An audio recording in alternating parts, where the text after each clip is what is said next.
জমি অধিগ্রহণ ও মাটি ভরাটের কাজ করতেই কিশোরগঞ্জে বাইপাস প্রকল্পের মেয়াদ শেষ। নতুন করে বাড়িয়ে করা হয় আগামী বছরের জুন পর্যন্ত। কিন্তু নির্মাণ কাজের ধীরগতিতে চরম দুর্ভোগে পড়েছেন শহর ও হাওর অঞ্চলের মানুষ। সিল্কোর সিল্ক অ্যান্ড শাইন, যাতে আছে আর্গান অয়েল ও ওট প্রোটিনের গুডনেস, যা আপনার চুলকে রাখে হেলদি অ্যান্ড শাইন। উদ্দেশ্য ছিল কিশোরগঞ্জ জেলা শহরের যানজট কমানো, পাশাপাশি শহীদ সৈয়দ নজরুল মেডিকেল কলেজ ও হাওর অঞ্চলের যাতায়াত সহজ করা।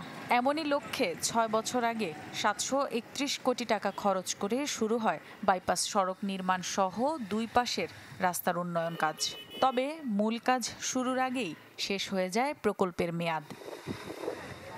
ফলে জেলার পাকুন্দিয়া, হোসেনপুর, কটিয়াদি, বাজিতপুর ও কুলিয়ারচর সহ অন্য উপজেলার মানুষকে শহীদ সৈয়দ নজরুল মেডিকেল কলেজে আসতে হচ্ছে শহরের ভিতর দিয়ে।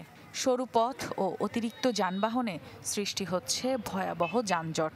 দীর্ঘদিন ধরে দেখে আসতেছি যে বিশাল একটা জ্যাম হয়ে থাকে এবং এই একরামপুরের জ্যামের কারণে ওভারঅল কিশোরগঞ্জে জ্যামটা হয়। যে টাইমে হওয়ার কথা ছিল আসলে এই টাইমে হইতেছে না হওয়ার কারণে আমাদের জনগণের দুর্ভোগ হইতেছে। ওই রাস্তাটা যে নতুন রাস্তা হইতেছে, এই রাস্তাটাতে গেলে আমাদের জন্য অনেক ভালো হয়। কিছু টাকা আপনার বাকি আছে পাইছে না, আর কারটা আপনার স্লোভাবে হইতেছে। যদি আপনার কারটা দ্রুতভাবে হইতো তা আমাদের জনগণের খুব উপকার হইতো।